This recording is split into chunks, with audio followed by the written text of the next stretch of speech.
indagação que fiz ontem, repito hoje. Por que o Brasil, com as potencialidades extraordinárias que possui, riquezas naturais incríveis, ocupa o último lugar no ranking do crescimento econômico entre os países da América Latina?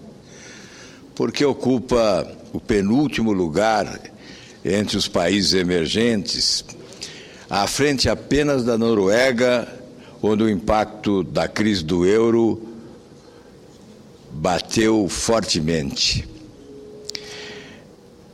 Nós vamos hoje, senhor presidente, falar sobre esses 2 anos e meio da presidente Dilma à frente do país, e especialmente conduzindo os objetivos econômicos do governo. O crescimento pífio da economia brasileira nos últimos anos decorre da incapacidade do governo de substituir o esgotado modelo de crescimento centrado no consumo por um modelo centrado no investimento, notadamente na infraestrutura. Tal fato, somado à deficiente gestão da macroeconomia após 2011, levou à deterioração dos principais indicadores econômicos. A expansão do investimento não ocorreu, devido aos inúmeros problemas de previsibilidade e custo que se impõem aos empresários. Além da instabilidade do quadro econômico geral, somaram-se como agravantes infraestrutura ruim, alta intervenção do governo no sistema de preços, instabilidade de regras regulatórias, fragilidade política e captura das agências reguladoras por interesses privados, desonerações tributárias sem sustentabilidade de longo prazo, intervenções estatizantes e anticompetitivas nos setores de petróleo e energia elétrica. Ao assumir o governo em 2011, a presidente reunia condições para rever o modelo, dados os limites à continuidade do crescimento econômico centrado no consumo. Sem a devida correção de rumo, a ênfase continuou sendo o consumo, somado ainda ao aumento dos gastos públicos. O consumo foi estimulado por meio da desoneração tributária. 2 casos emblemáticos de desoneração foram as reduções da alíquota no IPI sobre a compra de bens duráveis, notadamente automóveis, e a redução da alíquota da CID, até zerá-la para não aumentar os preços dos combustíveis no mercado interno. Aliás, a desoneração com base no IPI foi cortesia com chapéu alheio. O governo federal fez a cortesia e os municípios brasileiros pagaram a conta. Ao mesmo tempo, as medidas em favor dos investimentos não vieram.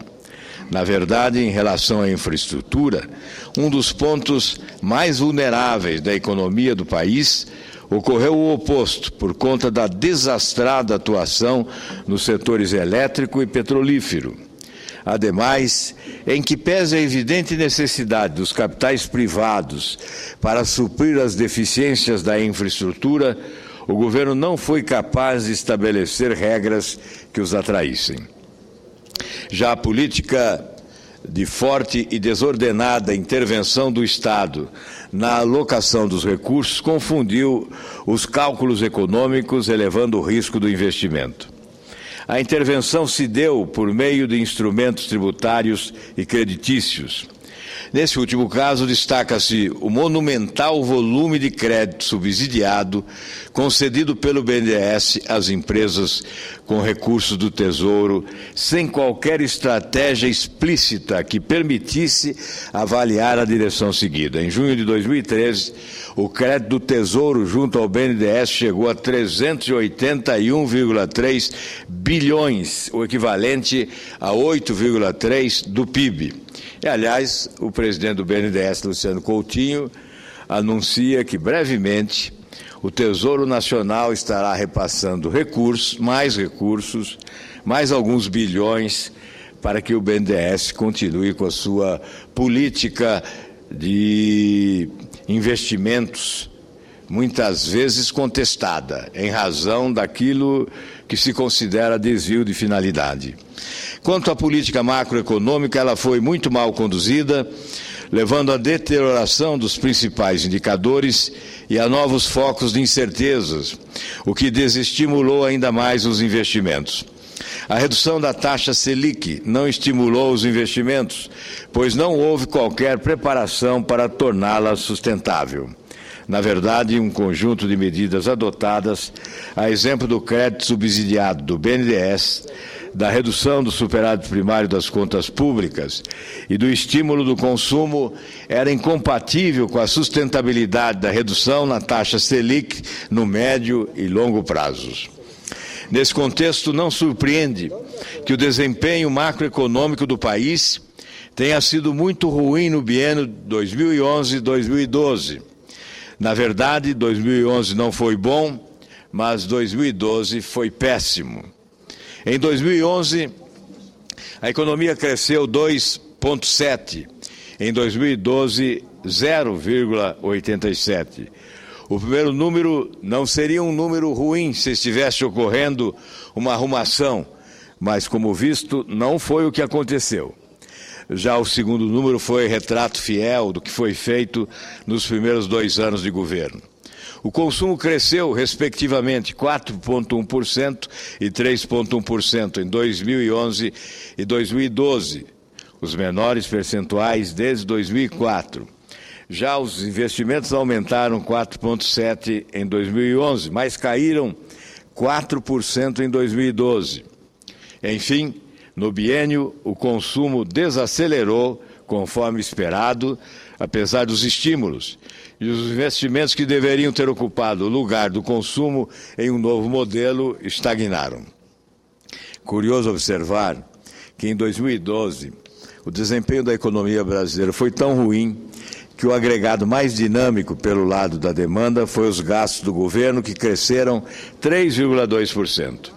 A anemia da economia afetou até mesmo o mercado de trabalho, que aparentava estar imune ao quadro geral negativo. Ao longo de 2013, a taxa de desemprego passou a subir. Em junho chegou a 6% frente aos 4,6% de dezembro de 2012. O péssimo desempenho da economia fica mais evidente quando se verifica que em 2012 a taxa de crescimento do PIB ficou apenas 1,2 ponto percentual acima do resultado de 2009, ano em que se processou plenamente os efeitos de uma das piores crises da história do capitalismo. Em que pese o baixo crescimento dos últimos anos, a economia brasileira convive com inflação elevada e crescente déficit nas contas externas. A coexistência desses 3 fatos confirma a hipótese de que a economia brasileira enfrenta sérias restrições pelo lado da oferta. A inflação medida pelo IPCA está próxima dos 6% desde 2010. A última pesquisa Focus do Bacen informa que as expectativas para 2013 e 2014 estão próximas desse percentual. É tempo suficiente para mostrar que não se trata de aumentos temporários de preços causados por fatores sazonais. O percentual é um dos mais elevados dentre as 3 dezenas de países que adotam o regime de metas para a inflação. Há 10 anos, a meta de inflação está em 4,5%, percentual que também é um dos mais elevados dentre os países que seguem o regime.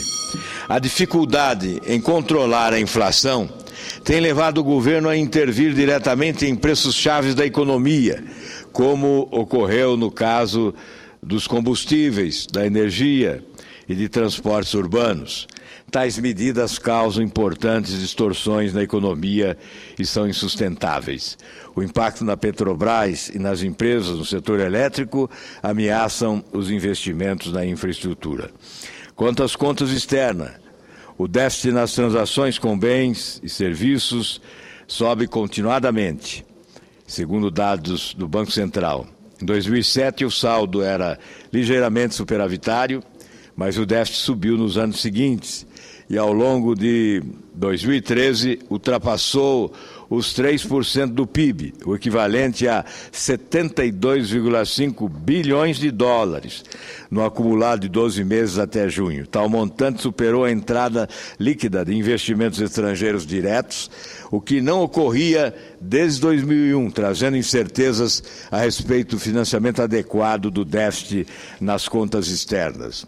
Senhor presidente, o meu tempo se esgota e eu teria que continuar esta análise, mas eu peço a Vossa Excelência que considere lido o restante do pronunciamento e eu concluo que sair dessa situação requer uma guinada da política econômica. Seria preciso ajustar a demanda agregada de modo a elevar o peso dos investimentos, especialmente na infraestrutura, em detrimento dos gastos do governo e do consumo. A contenção desses dois agregados é importante para controlar a inflação, as contas externas e as contas públicas. Ao mesmo tempo, as políticas pelo lado da oferta precisam ser retomadas.